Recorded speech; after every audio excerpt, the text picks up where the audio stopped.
पहले जब अपनी समाज की तरफ एक नजर डालते हैं तो हमारा समाज एक ऐसा समझ रहा है जिसने बच्चों के अधिकारों को अधिकार के रूप में बहुत कम स्वीकार किया। हम बच्चों को एक तरह से संपत्ति की नजर से देखते रहे, लेकिन दुनिया में काफी एक लंबी प्रक्रिया चली। उसके बाद 1989 में दुनिया के बहुत सारे देश मिले और उन्होंने एक घोषणा लागू की जिसे हम चाइल्ड राइट्स कन्वेंशन कहते हैं, बाल अधिकार समझौता। यूएनओ के इस समझौते में बाल अधिकारों को परिभाषित किया गया है। इसमें 54 अनुच्छेद हैं और अगर आप उसको मोटा मोटा बांटते हैं तो उसमें 4 तरह के अधिकार निकलते हैं। पहला अधिकार है जीने का अधिकार, दूसरा अधिकार है विकास का अधिकार, तीसरा अधिकार है सहभागिता का अधिकार और चौथा अधिकार है संरक्षण का अधिकार। और फिर इन 4 अधिकारों के अंदर किसके अंदर कौन कौन सी चीजें होंगी वो विस्तार से हमको समझ में आता है। जैसे ही हम देखते हैं कि जीने का अधिकार, जीने के अधिकार के अंदर आता है किसी भी बच्चे को जिंदा रहने का अधिकार है। उसके लिए उसको भोजन, स्वास्थ्य, माता पिता का प्यार और इसके अलावा नागरिकता, उसका नाम, ये सारी चीजें उसके जीने के अधिकार के भाग। और जब हम दूसरे अधिकार पे जाते हैं, हम देखते हैं विकास का अधिकार है, तो उसमें शारीरिक और मानसिक विकास की बात आती है, जिसमें शिक्षा भी आती है, खेलकूद भी आता है। फिर तीसरे अधिकार पे जब हम जाते हैं वो सहभागिता का अधिकार, कि बच्चे से उसके बारे में हम जो भी निर्णय ले रहे हैं उसमें बच्चे की राय शामिल होनी चाहिए, उसकी इच्छा जानी चाहिए। और फिर संरक्षण का अधिकार आता है, तो वो ये कहता है कि क्योंकि यूएनसीआरसी 18 साल तक के बच्चे को बच्चा मानती है,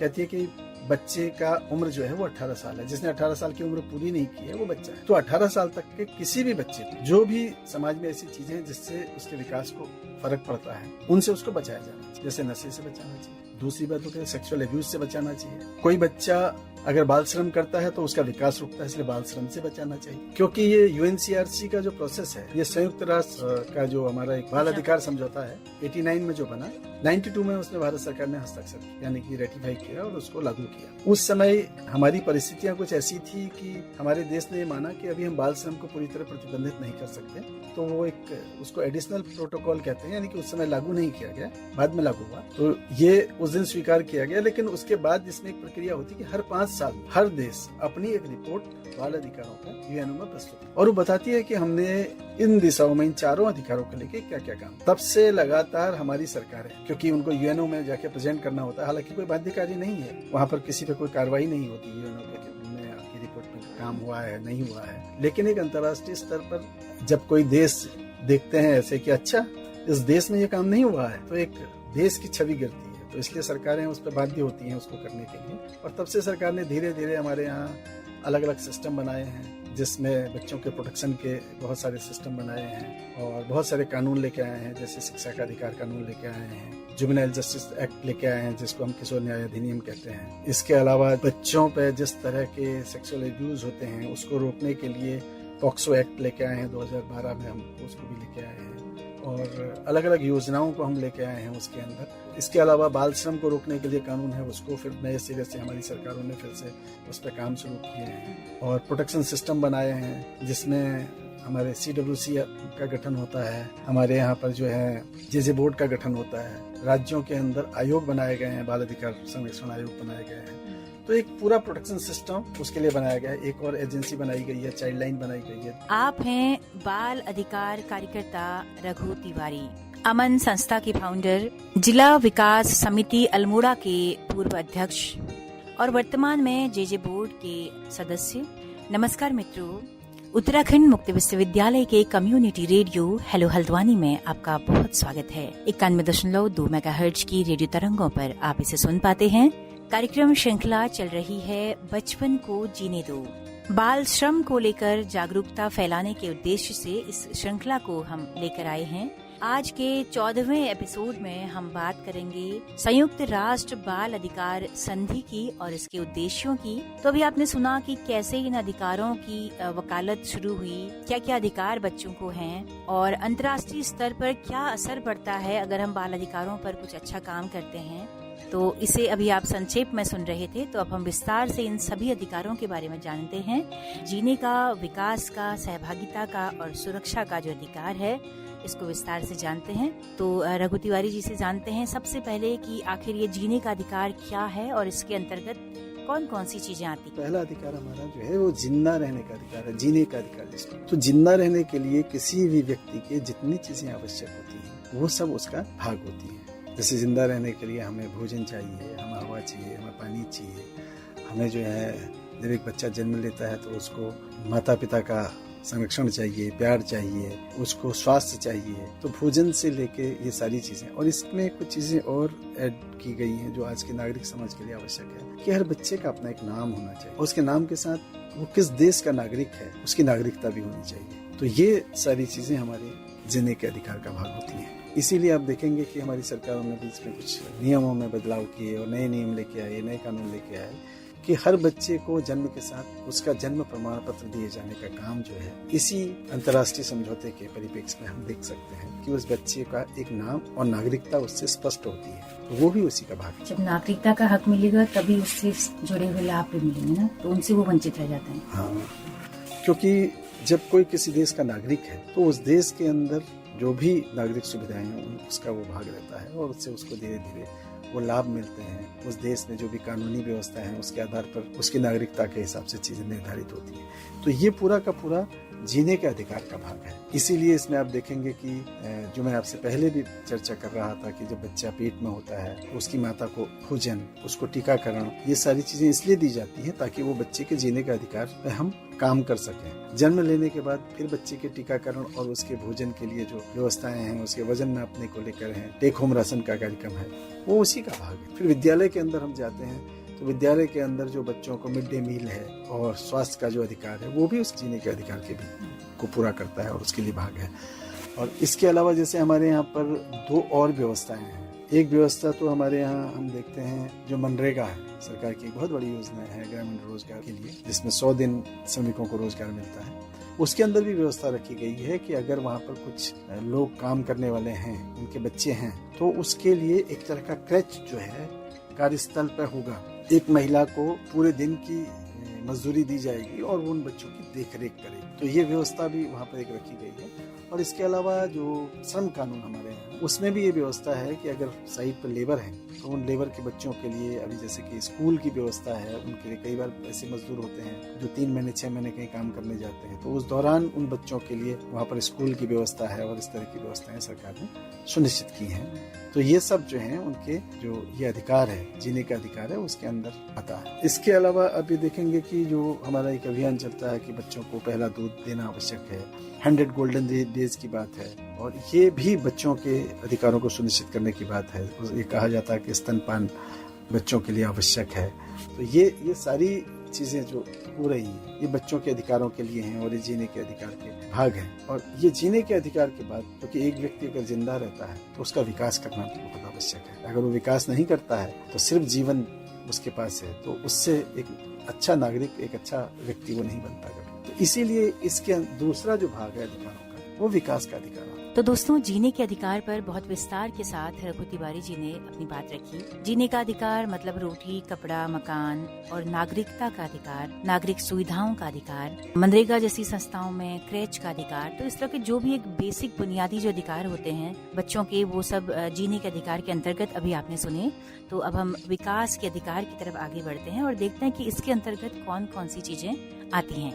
तो शिक्षा हमारे विकास के अधिकार के अंतर्गत आती है और इसीलिए हम देखते हैं कि शिक्षा का दायरा धीरे धीरे सरकार बढ़ा रही है। जैसे राइट टू एजुकेशन हमको मिला है तो वो शिक्षा के अधिकार को पूरा करता है। शिक्षा के अधिकार के साथ साथ हम ये देखते हैं कि जो हमारे वन गुजर हैं उनके लिए उस तरह के विद्यालयों की व्यवस्था हुई है। हमारे श्रमिकों के लिए जो श्रम विभाग है उस तरह के विद्यालय चलाता है जो 3 महीने चलते हैं, 6 महीने चलते हैं, उनके लिए विद्यालय चलाता है। और हर बच्चे को विद्यालय में 14 साल तक रहना आवश्यक है क्योंकि उसका अधिकार है। जो आरटी एक्ट बनाया है वो ये कहता है कि हर 1 किलोमीटर के दायरे में एक प्राइमरी विद्यालय होना चाहिए, हर 3 किलोमीटर में एक अपर प्राइमरी होना चाहिए, हर 7 किलोमीटर में एक इंटर कॉलेज होना चाहिए ताकि बच्चे की पहुंच में विद्यालय रहे। और दूसरा, इन विद्यालयों के अंदर जो सरकार स्थापित करती है उसमें उनके भोजन की व्यवस्था होती है और साथ में उनके लिए जो फीस होती है वो एकदम एक तरह से नॉमिनल होती है, बहुत ही कम होती है ताकि बच्चा उसमें शिक्षा ग्रहण कर सके। और फिर 8वीं तक के बच्चों के लिए सरकार की ये व्यवस्था भी है कि उनको विद्यालय से ही किताबें मिलेंगी, उनको जो गरीब बच्चे हैं उनको ड्रेस भी मिलेगी ताकि बच्चा शिक्षा के साथ जुड़ सके और वो आगे अपना विकास कर सके। इसके अलावा विकास के अधिकार में हमारा जो मानसिक विकास है और शारीरिक विकास है दोनों है। इसके लिए जो हमारे खेल कूद है, आप देखेंगे विद्यालयों में जो प्रतियोगिताएं हैं, जिलों के स्तर पर प्रतियोगिताएं होती हैं, ब्लॉक के स्तर पर होती हैं, ग्राम स्तर पर, विद्यालय स्तर पर। और विद्यालयों में जैसे आरटी के अंदर एक बहुत आवश्यक बनाया गया है, एक्ट के अंदर ही इनबिल्ट है कि हर विद्यालय के पास अपना एक खेलकूद का मैदान होना चाहिए। तो ये खेलने का जो स्पेस क्रिएट किया जाता है, ये बच्चे के विकास के लिए होता है। तो खेलना और शिक्षा, ये दोनों मिलकर विकास के अधिकार को पूरा करते हैं।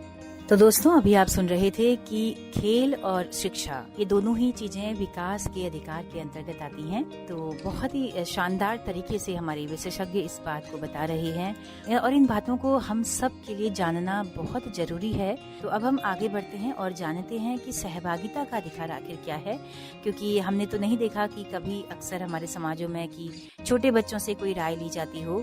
अक्सर इस तरह की एक इमेज है कि बड़ा ही सारा ज्ञान दे सकता है, बड़े लोग ही कोई भी डिसीजन लेंगे, तो छोटे लोगों को बहुत अहमियत नहीं दी जाती है।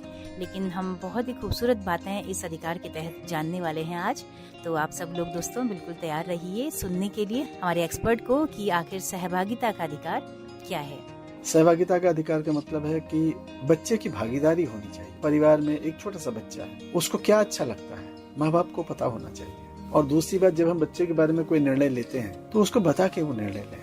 हम उसका स्कूल बदल रहे हैं, उसके लिए कपड़ा लेके आ रहे हैं, हमको किसी के घर जाना है, तो हम बच्चे को बताएं कि हम ये कर रहे हैं, हमको कल ये करना है, तुम्हारे लिए ऐसा खरीदना है, बताओ कैसे रंग का पसंद है तुम्हें। बच्चा कई बार जिद करता है, बच्चा कहता नहीं मुझे तो वही चाहिए। तो वहाँ पर जिम्मेदारी होती है माँ बाप की, बच्चे उसको सही गलत वहाँ पर बताएंगे कि ये क्यों ठीक नहीं है तुम्हारे लिए, ये क्यों ठीक है, ये स्कूल ठीक क्यों नहीं है, ये स्कूल ठीक क्यों है, ये कपड़ा ठीक क्यों नहीं है, ये कपड़ा ठीक क्यों है। वो एक वार्तालाप का रास्ता आपके लिए खोलता है। आप बच्चे को समझाते हैं, बच्चे की अंडरस्टैंडिंग बढ़ाते हैं। आप अगर ऐसे सोचते हैं कि नहीं, हमने जो कर दिया वो हम करेंगे, हम माँ बाप हैं, हम आपका बुरा थोड़ी करेंगे, ये एक सोच है।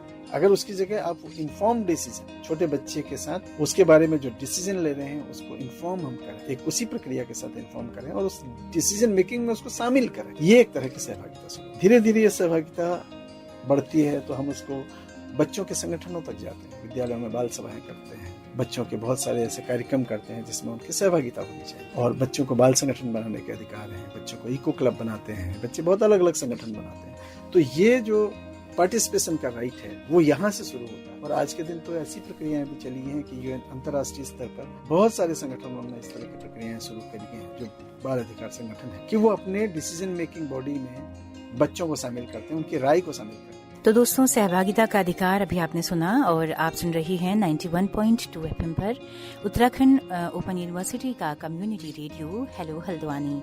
और बाल श्रम पर हमने एक श्रृंखला शुरू की है जिसका नाम है बचपन को जीने दो। उसके 14वें एपिसोड में हम सुन रहे हैं संयुक्त राष्ट्र बाल अधिकार संधि के बारे में और बच्चों के अधिकारों के बारे में। और विशेषज्ञ रघु तिवारी इस वक्त हमारे साथ मौजूद हैं, जो कि अल्मोड़ा जनपद के जेजे बोर्ड के मेंबर हैं, CWC के पूर्व अध्यक्ष हैं, अमन संस्था के फाउंडर हैं और पिछले 25-30 सालों से बाल अधिकारों पर काम कर रहे हैं। तो अब हम अगले अधिकार की तरफ बढ़ते हैं और जानते हैं कि सुरक्षा का अधिकार क्या है। मुझे लगता है कि ये सबसे महत्वपूर्ण अधिकार है आज के समय पे, क्योंकि आज बच्चों पे बहुत हिंसाएं हो रही हैं, यौन हिंसा हो रही है और उनकी सुरक्षा को कई तरह से चोट पहुंचाई जा रही है। तो इस अधिकार को जानते हैं कि इसके अंतर्गत क्या क्या चीजें आती हैं। देखिए, सुरक्षा का जो अधिकार है वो मुख्यतः 2 भागों पे होता है। एक तो बच्चे के साथ होने वाली किसी भी मारपीट, दूसरे बच्चे के शोषण पे। शोषण में भी 2 भाग, एक श्रम का शोषण, दूसरा किसी भी तरह के सेक्सुअल या किसी भी तरह के शारीरिक शोषण की बात। तो ये सारी चीजों को प्रतिबंध करता है हमारा ये अधिकार, इन पर रोक लगाता है। जैसे कि मैं आपसे कह रहा था, पॉक्सो एक्ट की बात कर रहा था, जैसे कि हमारे कॉर्पोरल पनिशमेंट को रोकने की बात है। विद्यालय में टीचर डंडा लेके नहीं जा सकते, माँ बाप बच्चे को मार नहीं सकते, पीट नहीं सकते हैं। तो ये सारे के सारे अधिकार उसके संरक्षण के अधिकार के भाग हैं। और इसी में जो प्रमुख अभी हम बात कर रहे थे, बाल श्रम, वो भी इसी का भाग है। तो आप ये कह सकते हैं कि बाल श्रम बच्चे के साथ मारपीट और बच्चे के साथ किसी भी तरह का हैरेसमेंट, चाहे वो सेक्सुअल हो या मेंटल हो या जिस भी तरह का हो या फिजिकल हो, तो वो सारी चीजों को प्रतिबंध करता है। जितने भी ये हमारे चीजें हैं जिसमें हमने कहा कि सेक्सुअल हैरेसमेंट की बात है, फिजिकल हैरेसमेंट की बात है, मेंटल हैरेसमेंट की बात है, या फिर जो हमारे जो है चाइल्ड लेबर की बात है और कॉर्पोरल पनिशमेंट है, ये सारी चीजें इस अधिकार का भाग। अच्छा, दूसरा सुरक्षा के अधिकार के अंदर जो एक तो मारपीट का मामला हमने कहा, दूसरा जो मानसिक रूप से बच्चों को असर पड़ता है, मानसिक उलाहना मिलती है। कई बार टीचर कहते हैं, अरे ये क्या पढ़ेगा, इसके बाप ने नहीं पढ़ा। तो ऐसे में जो बच्चे को मानसिक आघात लगता है, वो भी एक तरह की हिंसा है, वो भी बच्चों को रोकती है। और इसके अलावा बहुत हमारे यहाँ, क्योंकि हमारा समाज पितृसत्तात्मक समाज है, तो पितृसत्तात्मक समाज है तो हमारे समाज में कई बार ऐसी घटनाएं होती हैं कि लड़कियों को देखने की नजर हमारे पूरे समाज की और समाज में जो लोग हैं उनकी अलग होती है। तो कई बार उनको अलग अलग कामों के लिए, जैसे उनको घर के काम नहीं आ रहे हैं तो उस पर उनको उलाहना, वो जेंडर डिस्क्रिमिनेशन वहाँ उनको दिखाई देता है, वो भी उनको प्रभावित करता है। कई बार लड़की होने के कारण जो सेक्सुअल हैरेसमेंट होता है, कोई उनका पीछा कर रहा है, कोई उनको कुछ बात सुना रहा है। मैं बाल कल्याण समिति के अध्यक्ष होने के कारण मैं ये आपको बता सकता हूँ कि हमारे पास बहुत सारे ऐसे मामले आते हैं जिन मामलों में अबोध बच्चियों के साथ बड़े लोग सेक्सुअल हैरेसमेंट करते हैं। पीछा करना, कुछ बात कहना, टोन सुनाना, वो भी अपनी जगह है, लेकिन उससे आगे भी बढ़ते हैं, उनके शारीरिक शोषण करते हैं। 14 साल की बच्चियां, 15 साल की बच्चियां, 18-17 साल की बच्चियां, उनके साथ सेक्सुअल हैरेसमेंट होता है और उनका पूरा जीवन उससे तबाह हो जाता है। उसके बाद समाज उनको छोड़ देता है, कई बार जो है उनका परिवार उनको छोड़ देता है। ऐसे बच्चों को सरकार संरक्षण देती है, सरकार अपनी योजनाओं के अंदर जो बाल गृह बनाती है उनमें उनको रखती है, वहाँ उनको पढ़ाती है। तो ये भी बच्चों के साथ बहुत बड़ा एक हिंसा हमारे समाज में है। हालांकि सामाजिक तौर पर हम एक सभ्य समाज के तौर पर समाज में होते हैं, हम इसको स्वीकार नहीं करते हैं। हमारा समाज ये मानने को तैयार नहीं होता कि हम अपने बच्चों के साथ किसी तरह का सेक्सुअल हैरेसमेंट करते हैं। लेकिन मैं क्योंकि उस जिम्मेदार पद पे हूँ और देखता हूँ उस काम को, तो हमें बहुत सारा अपने समाज में ऐसी हिंसा दिख रही है कि हम अपने बच्चों के साथ बहुत सारी हिंसाएं करती हैं। उनका पूरा समाज, उनका पूरा जीवन बदल जाता है उससे, उनकी शिक्षा छूट जाती है, उनका सामाजिक जीवन बदल जाता है, उनका पारिवारिक जीवन छूट जाता है। ये सब चीज उनके साथ हो रही है, तो इसको भी हमको रोकना पड़ेगा। तो दोस्तों, अभी आपने सुना कि सुरक्षा के अधिकार के तहत कौन कौन सी चीजें आती हैं। तो हमने चारों अधिकारों पर मोटा मोटी बात कर ली है। अब हम जानते हैं कि हमारे देश में 2 ऐसी संस्थाएं हैं अंतर्राष्ट्रीय स्तर की जो कि बाल श्रम को लेकर काम कर रही हैं। एक पॉलिसी मेकिंग का काम करती है, एक फील्ड में जाकर बाल श्रमिकों को छुड़वाने का काम करती हैं, और दोनों ही बहुत ही वेल नोन संस्थाएं हैं। तो इन संस्थाओं के बारे में आइए हम जानते हैं अपने विशेषज्ञ के साथ में। भारत में हम देखते हैं कि 90 के दशक के आसपास से 2 संगठन भारत में प्रमुख रूप से इस काम को कर रहे हैं। एक तो हमारे पुराने मित्र और परिचित हैं जो अंतर्राष्ट्रीय स्तर पर जिनके काम को रिकॉग्नाइज किया गया है, बचपन बचाओ आंदोलन और कैलाश सत्यार्थी जी, और वो एक तरह से बाल श्रम को लेकर काफी काम कर रहे हैं। और दूसरा एक और संगठन है जिसको कैंपेन अगेंस्ट चाइल्ड लेबर कहते हैं और जिसको हम बाल मजदूरी के विरुद्ध अभियान के रूप में जानते हैं। ये भी 92-93 में स्थापित हुआ है। तो ये 2 संगठन हैं, 2 पूरे देश के स्तर पर काम कर रहे हैं और दोनों के अलग अलग दृष्टिकोण हैं। जो बचपन बचाओ आंदोलन है वो एक तमाम जो प्रक्रियाएं इस समय हैं बाल श्रम को रोकने की, जैसे कि टास्क फोर्स को एक्टिव करना, टास्क फोर्स के साथ जाना, बेंगल इंडस्ट्री में जाना और वहां पर से बच्चों को मुक्त कराना, या फिर कारपेट इंडस्ट्री में जाना, भदोही की और आगरा, ये सारे हिस्सों में या देश के किसी भी हिस्से में या किसी भी जिले में जहाँ बाल श्रमिक काम करते हैं उनको मुक्त कराना, पूरे सरकार के साथ मिलके, शासन के साथ मिलके उनको मुक्त कराना, उनके रिहेबिलिटेशन का प्लान करना और ऐसे जगहों पर उनको रखना जहाँ उनकी पढ़ाई हो सके, जहाँ उनका मानसिक विकास हो सके। तो पूरा का पूरा जो कैलाश सत्यार्थी जी का आंदोलन है वो पूरा इस प्रक्रिया पर काम करता है। और दूसरी तरफ जो CACL है, कैंपेन अगेंस्ट चाइल्ड लेबर है, वो इसी उद्देश्य के लिए एकदम दूसरे धरातल पर काम करता है। उसका मानना है कि ये काम तो ठीक है हम कर रहे हैं, लेकिन सरकार हमारी सबसे ज्यादा शक्तिशाली होती है। सरकार जिस काम को करती है वो पूर्णतः लागू होता है, वो समाज को बदल देता है। इसलिए CACL मानता है कि जो नीतिगत बदलाव है, क्या कानून होना चाहिए, क्या प्रक्रियाएं होनी चाहिए, वो सरकार के साथ वो लोगों की राय बनाता है, लोगों से जानकारियां लेता है, उसके अध्ययन करता है, उसके आधार पर सरकारों के साथ और सरकारी मशीनरी के पास उस बातों को ले जाता है कि ये होना चाहिए, नीतिगत बदलाव ये होने चाहिए। तो ये 2 तरह के संगठन भारत में चाइल्ड लेबर को रोकने का काम कर रहे हैं। एक तो डायरेक्टली उसको रोकने के लिए पार्टिसिपेशन करता है, दूसरा नीतिगत बदलाव के लिए काम करता है। तो ये दोनों प्रक्रियाएं जब मिलती हैं तो हम संपूर्ण रूप से चाइल्ड लेबर को रोकने की तरफ बढ़ते हैं। तो दोस्तों, आपने सुना कि ये 2 संस्थाएं किस तरह से देश भर में बाल श्रम को रोकने के लिए अपनी भूमिका अदा कर रही हैं। तो दोस्तों, हमने बाल अधिकार संधि के सभी अधिकारों पर बात कर ली है। उसके अलावा 2 अंतर्राष्ट्रीय संगठनों की बात की है जो बाल श्रम पर काम कर रही हैं। तो अब हम थोड़ा सा जानना चाहेंगे अपने विशेषज्ञ से कि बाल श्रम और किशोर श्रम, इन दोनों में क्या अंतर है। एक तो कहा गया बाल श्रम, दूसरा कहा गया किशोर श्रम। बाल श्रम में 14 साल तक के बच्चों के लिए हमारे पास पूरी तरह से प्रतिबंध है कि हम कोई भी काम में बच्चे को शामिल नहीं कर सकते। हालांकि जो 2016 का जो हमारा कानून है उसमें थोड़ा सा छूट है, और वो छूट ये है कि अगर किसी परिवार का ट्रेडिशनल वर्क है, परंपरागत काम है, जैसे कोई परिवार कोई परंपरागत चीजें हैं, कोई वाद्य यंत्र है, कोई और काम कर, तो बच्चा अगर परिवार के साथ वो कर रहा है और अपनी पढ़ाई जारी रख रहा है तो उसको नहीं माना जाता कि वो बाल श्रम है। अगर वो सपोज कोई कारीगर है, कोई और चीज है, तो वो नहीं माना जाता। लेकिन दूसरी तरफ यह है कि 14 से 18 तक अगर बच्चा विद्यालय जा रहा है, पढ़ाई कर रहा है, तो उसमें अगर वो शाम को 8 बजे से पहले 3-4 घंटे कहीं काम कर रहा है और हर कुछ घंटों के बाद उसको आधे घंटे का रेस्ट दिया जा रहा है, तो उसको थोड़ा बहुत हमारे यहाँ अलाउ किया गया है।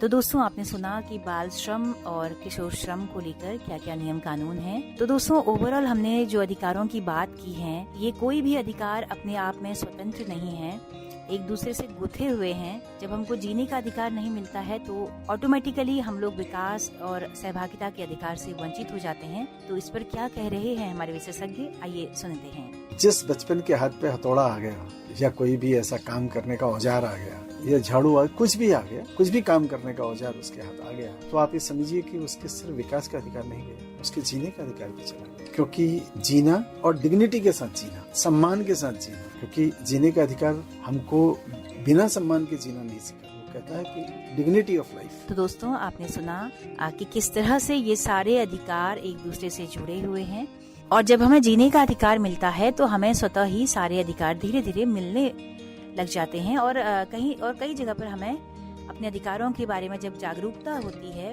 खुद एक बालक को, खुद एक किशोर को, तो वह भी कई बार अपने राइट्स के लिए लड़ने लगता है।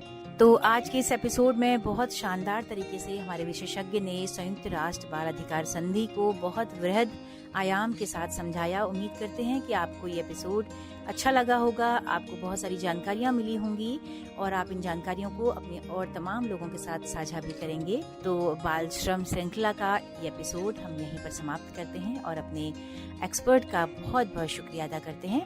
तो इसी के साथ आप अपनी रेडियो मित्र सुनीता भास्कर को भी दीजिए इजाजत। नमस्कार दोस्तों, आपको पता है 14 साल से कम उम्र के बच्चों से काम करवाना जुर्म है। ऐसा करने वालों को बाल एवं किशोर श्रम अधिनियम 1986 के तहत सजा होगी। जहां कहीं भी बच्चों का होते देखो शोषण, फट से फोन घुमा दो 1098 पर।